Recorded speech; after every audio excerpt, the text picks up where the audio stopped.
नमस्कार साथियों, ये यूपी पीसीएस के 2020 का क्वेश्चन पेपर है जनरल स्टडीज़ थर्ड का, जिसमें 3 घंटे का समय दिया गया है और अधिकतम मार्क्स जो हैं 200 नंबर का है।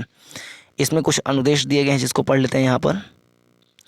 पहला अनुदेश है, कुल 20 प्रश्न दिए गए हैं, जिसमें से खंड आ में 10 प्रश्न है लघुत्तरीय टाइप का, जिसमें 125 शब्दों में आंसर लिखना है। खंड बा में 10 क्वेश्चन है दीर्घोत्तरीय टाइप का, जिसमें 200 शब्दों में आंसर लिखना है। हिंदी और अंग्रेजी दोनों भाषाओं में प्रश्न छपे हुए हैं। दूसरा है, सभी प्रश्न अनिवार्य हैं। तीसरा, प्रत्येक प्रश्न या भाग के लिए नियत अंक उसके सामने दिए गए हैं। प्रश्नों में इंग्लिश शब्द सीमा को ध्यान में रखना अनिवार्य है और उत्तर पुस्तिका में खाली छोड़े गए स्थान अथवा कोई पृष्ठ जो खाली पड़ा हुआ है उसको पूरी तरीके से काट दें। यही इंस्ट्रक्शंस इंग्लिश में भी यहाँ पे लिखे हुए हैं। फिर खंड अ है या सेक्शन ए इंग्लिश में बोलें तो इसमें 10 क्वेश्चन है। प्रत्येक क्वेश्चन को 125 शब्दों में लिखना है और प्रत्येक क्वेश्चन का जो अंक भार है वो 8 नंबर का है। तो पहला प्रश्न है, सतत विकास लक्ष्यों के संदर्भ में किसी को पीछे न छोड़ना से आप क्या समझते हैं? What do you understand by leaving no one behind with reference to sustainable development goals, SDG जो होता है उसके संदर्भ में बताना है कि किसी को पीछे न छोड़ें, इसका क्या अर्थ है। दूसरा प्रश्न है, नीति आयोग के क्या लक्ष्य हैं? इसके 3 वर्षीय कार्य योजना को समझाइए। What are the objectives of Niti Aayog, explain it's 3 years plan. तीसरा प्रश्न है, भारतीय खाद्य प्रसंस्करण उद्योग विकसित देशों की गति के साथ नहीं बढ़ा है, इसकी व्याख्या कीजिए। Indian food processing industry has not grown with the pace of developed countries, discuss it. चौथा प्रश्न है, उत्तर प्रदेश के लघु उद्योगों को समझाइए तथा प्रदेश की अर्थव्यवस्था में इसके योगदान को रेखांकित कीजिए। Explain the small scale industries of UP and discuss its role in the economy of the province. पांचवा प्रश्न है, भारत में कृषि उत्पादकता में कमी के क्या कारण हैं? What are the causes of low agriculture productivity in India. छठा प्रश्न है, NCNG क्या है? SCNG क्या है? इसका विभिन्न उपयोग बताइए। यानी what is SCNG, describe it's different uses. इसी प्रकार से सातवां प्रश्न यहां पर है,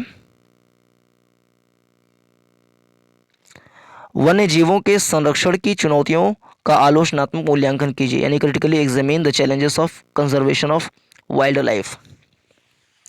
आठवां, नार्को आतंकवाद भारत की आंतरिक सुरक्षा के लिए खतरा है, इसकी विवेचना कीजिए। यानी narco terrorism is a threat to India's internal security, discuss it. नौवां प्रश्न, मनी लॉन्ड्रिंग एवं मानव तस्करी के गैर परंपरागत सुरक्षा चुनौतियों के रूप में समीक्षा कीजिए। Analyse money laundering and human trafficking as a non traditional security challenges, discuss. 10वां प्रश्न है, भारत के सुरक्षा परिदृश्य में रिवोल्यूशन इन मिलिट्री अफेयर्स क्या है? What is revolution in military affairs, RMA, in security perspective of India. अब आ गया सेक्शन बी यानी खंड ब, जिसमें 10 प्रश्न पूछे गए हैं। प्रत्येक प्रश्न को 200 शब्दों में आंसर करना है और ये 12 नंबर का प्रत्येक क्वेश्चन है। अब जो 11 से 20 तक का स्टार्ट हो रहा है। 11वां प्रश्न, व्यापार, रोजगार, विशेषकर महिला रोजगार, आय और संपत्ति वितरण की समानता आदि पर वैश्वीकरण के प्रभाव की विवेचना कीजिए। Discuss the impact of globalisation on trade, employment, particularly women employment, equality of income and wealth distribution, ETC। 12वां प्रश्न, उत्तर प्रदेश सरकार की कल्याणकारी योजनाओं एवं उसकी भूमिका को समझाइए। Explain the welfare schemes of UP's government and its role. Bharat में गरीबी और असमानता को कम करने में प्रमुख चुनौतियां क्या हैं? What are the major challenges in reducing poverty and inequality in India. 14वां प्रश्न, गरीबी की रेखा से क्या अभिप्राय है? What is meant by line of poverty, explain the poverty alleviation programme of India. Bharat में गरीबी निवारण के लिए चालू किए गए कार्यक्रम समझाइए। 15वां प्रश्न है, राष्ट्रीय विनिर्माण नीति के उद्देश्य क्या हैं? मेक इन इंडिया तथा स्टार्टअप इंडिया के आलोचनात्मक मूल्यांकन कीजिए। What are objectives of national manufacturing policy, critically examine the make in India and startup India. 16वां प्रश्न है,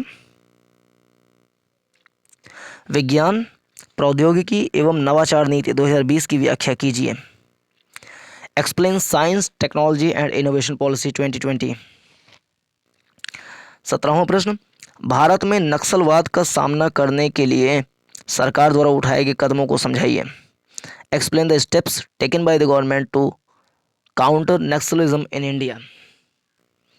18वां प्रश्न, नाभिकीय प्रसार के मुद्दों एवं विद्यमान नियंत्रण का विस्तार पूर्वक वर्णन कीजिए, यानी describe in detail the issue of nuclear proliferation and existing control mechanism.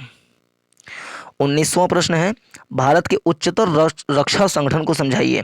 Explain the higher defence organisation of India, HDOI, इसको समझाना है।